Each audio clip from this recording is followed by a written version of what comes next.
नमस्ते दोस्तों, एक बार फिर से आप सभी का हमारे चैनल में बहुत बहुत स्वागत है। तो चलिए आज की रेसिपी शुरू करते हैं। अगर मेरी वीडियो आपको पसंद आती है तो प्लीज़ एक लाइक भी ज़रूर कर दीजिएगा।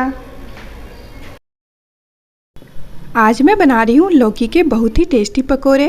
लौकी के ये पकोड़े एकदम फूले फूले और क्रिस्पी बनकर तैयार होते हैं। हमने इसमें बिल्कुल भी बेकिंग पाउडर और बेकिंग सोडा का इस्तेमाल नहीं किया है, फिर भी देखिए कितना बढ़िया और कितना क्रिस्पी बनकर तैयार हुआ है। ये पकोड़े खाने में बहुत ही टेस्टी होते हैं। हमारे इधर दोपहर में हर रोज़ चावल दाल सब्जी खाया जाता है, तो उसके साथ इस पकोड़े को बनाया जाता है। ऐसे आप इसे जब चाहे जैसे चाहे खा सकते हैं, शाम की चाय के साथ या फिर जब बारिश हो रही हो और कुछ चटपटा खाने का मन हो तो आप इसे बना सकते हैं। इस पकोड़े को बनाना बहुत ही आसान है। जिस तरह से मैंने लौकी का बनाया है उसी तरह से आप आलू, बैगन और भिंडी का भी बना सकते हैं। तो चलिए बिना देरी के हम इस स्वादिष्ट लौकी के पकोड़े को बनाना शुरू करते हैं।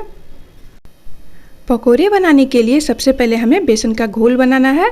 तो यहाँ पर हमने 1 कटोरी बेसन लिया है, तो आप अपने हिसाब से ले सकते हैं।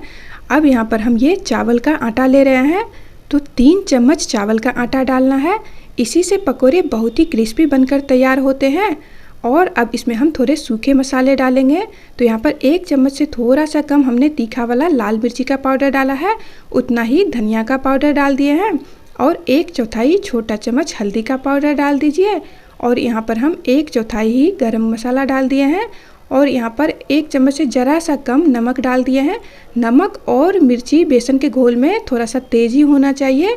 और अब यहाँ पर हमने 1 चम्मच चाट मसाला डाल दिया है और ये थोड़ा सा लहसुन और हरी मिर्ची को लिए हैं, उसे अच्छे से आपको कूट लेना है। तो यहाँ पर देखिए हमने अदरक लहसुन को इस तरह से कूट लिया है, तो इसे भी इस पकौड़े में डाल देते हैं। और यहाँ पर अब हम इसमें थोड़ा सा अजवाइन डालते हैं। 1/4 छोटा चम्मच अजवाइन को इसमें डाल दीजिए। तो अजवाइन को चेक कर लीजिएगा, साफ़ होना चाहिए, कंकड़ पत्थर नहीं होना चाहिए उसमें। अब यहाँ पर जितने भी मसाले हैं सभी को बेसन चावल के आटे के साथ हमें बहुत ही अच्छे से मिक्स कर लेना है। यहाँ पर देखिए हमने सभी को मिला लिया है। अब पानी लेना है और थोड़ा थोड़ा पानी डालते हुए बेसन का एक अच्छा सा घोल तैयार कर लेना है।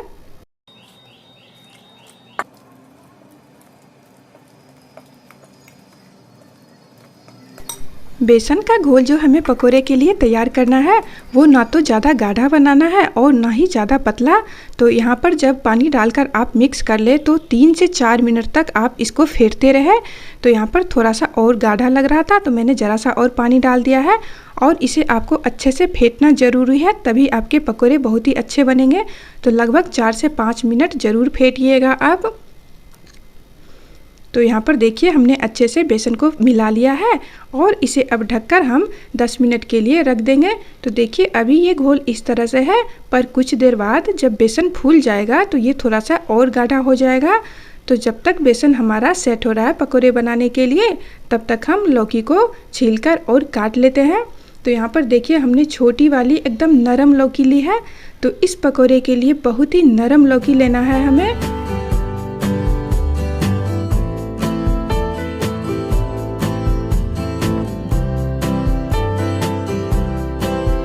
पकोड़े बनाने के लिए हमने आधा लौकी का इस्तेमाल किया है, क्योंकि हमें इतना ही ज़रूरत है। तो आप अपने ज़रूरत के हिसाब से बनाएं। और यहाँ पर अब देखिए लौकी को हमने छीलकर और अच्छे से धो लिया है और इसे अब इस तरह से गोल गोल टुकड़ों में काट लेना है। तो हमें बहुत ही बारीक नहीं काटना है, थोड़ा सा मोटा ही काटिएगा, नहीं तो जब ये तेल में फ्राई होते हैं तो बहुत ही पतले हो जाते हैं। तो देखिए हमने जिस तरह से यहाँ पर काटा है तो इस तरह से आपको भी काट कर तैयार कर लेना है। और आपको जितने बनाने हैं उतने ही एक बार में बनाइएगा, क्योंकि ये पकोड़े गरम गरम ही अच्छे लगते हैं, ठंडे होने के बाद कोई खाना पसंद नहीं करेगा। अब एक साफ़ कपड़ा लीजिए और लौकी को जो हमने काट के रखा है इसमें पानी है, तो इस पानी को हल्का हल्का हमें पोंछना होगा। अगर आप आलू का बनाते हैं तो उसको भी जब धोते हैं तो धोने के बाद एक साफ़ कपड़े पर इस तरह से फैलाकर और उसके पानी को पोंछ लें। पानी बिल्कुल भी नहीं होना चाहिए।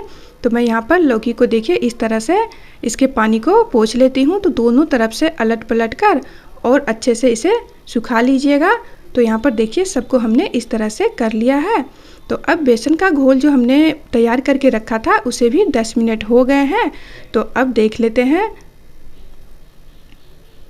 तो यहाँ पर देखिए ये थोड़ा सा गाढ़ा हो गया है पहले से। तो अब इसमें हम डाल देते हैं थोड़ा सा धनिया का पत्ता। धनिया का पत्ता आपके पास है तो डालें, नहीं है तो इसके बिना भी बन जाता है ये पकौड़ा। या फिर आप इसमें थोड़ा सा कसूरी मेथी भी डाल सकते हैं। तो अब देखिए यहाँ पर हमने धनिया के पत्ता को मिला लिया है और ये जो काट के लौकी को रखे हैं अब एक एक करके इसमें डुबोइए इस तरह से, और पूरा बेसन इस पर लगाकर और इसे तुरंत ही तेल में डाल देना है फ्राई होने के लिए। लौकी के ऊपर अच्छे से बेसन का घोल चिपकना चाहिए। अगर आपका इस तरह से नहीं चिपक रहा है तो आपका बेसन का घोल जो है वो पतला है, तो 1 चम्मच बेसन डालकर और फिर से मिला लीजिएगा। तो यहाँ पर देखिए हमने तेल को हाई फ्लेम पर गर्म किया था और जैसे ही हमने इसमें डाला तो गैस का फ्लेम मीडियम कर दीजिए। इस पकौड़े को हमें मीडियम आंच पर तलना है, गैस का फ्लेम कम भी मत कीजिएगा। कम आंच पर तलेंगे तो ये तेल बहुत ही ज़्यादा पी लेता है। तो यहाँ पर मैं एक बार में 4 डालूंगी ताकि ये अच्छे से फ्राई हो जाए। तो आपकी कढ़ाई में जितनी जगह है उस हिसाब से आप इस पकौड़े को डाल सकते हैं और मीडियम आंच पर इसे आप अच्छे से दोनों तरफ से जब ये बहुत ही क्रिस्पी ना हो जाए तब तक आपको पकने देना है। तो कुछ देर बाद इस तरह से पलट दीजिए। तो इसको कई बार अलट पलट करना है और इसे अच्छे से पकने देना है। कुछ देर बाद देखिए जब इस तरह का कलर हो जाए और आपको ऊपर से ये बहुत ही क्रिस्पी दिखने लगे तब आपको निकाल लेना है। तो बहुत ही जल्दी ये बनकर तैयार हो जाता है, बहुत समय नहीं लगता है इस पकौड़े को बनाने में। तो यहाँ पर देखिए कितना बढ़िया ये बनकर तैयार हो गया है। तो अब इसे मैं निकाल लेती हूँ। निकालने से पहले पकौड़े को कढ़ाई में साइड में इस तरह से लगाकर और इसमें जो भी एक्स्ट्रा तेल है उसे अच्छे से निकल जाने दीजिए, तभी आप निकालिएगा। तो इस पकौड़े को बनाना बहुत ही आसान है, बहुत ही जल्दी से बनकर तैयार हो जाता है और आप इसे बनाने के बाद तुरंत ही गरम गरम ही खाएं। तो पहले से सारा खाना बनाकर तैयार रखें और लास्ट में इसे बनाएं। तो दूसरा भी मैं यहाँ पर आपको बनाकर दिखा देती हूँ। तो यहाँ पर देखिए मेरा बेसन का घोल अच्छा है इसीलिए ये बिखर नहीं रहा है। अगर आपका बेसन का घोल अच्छा नहीं रहेगा तो जैसे ही आप लौकी में बेसन लपेटकर तेल में डालेंगे तो सारे बिखर जाएंगे। जो भी बेसन उस पर लगे रहते हैं वो तेल में बिखर जाते हैं। तो एक पहले आप डालकर देखें, अगर वो अच्छे से मेरी तरह बन जाता है तब आप बाकी का डालें। और अगर तेल में जाने के बाद सारे बेसन अलग हो जाते हैं तो आपका घोल जो है वो पतला है, उसमें आप बेसन डालकर और अच्छे से मिला लीजिएगा। तो यहाँ पर देखिए दूसरा भी हमारा कितना बढ़िया बनकर तैयार हुआ है। तो आप एक बार मेरे तरीके से इस लौकी के पकौड़े को ज़रूर बनाइएगा, आपको बहुत ही ज़्यादा ये पसंद आएगी। हमने तो यहाँ सभी को बनाकर तैयार कर लिया है, तो आप भी बनाइएगा। और वीडियो और रेसिपी अच्छी लगी तो प्लीज़ लाइक और शेयर भी ज़रूर कर दीजिएगा। अब मिलती हूँ आप सबसे अपनी नेक्स्ट वीडियो में नई रेसिपी के साथ। यहाँ तक बने रहने के लिए आप सभी का बहुत बहुत धन्यवाद। Thank you.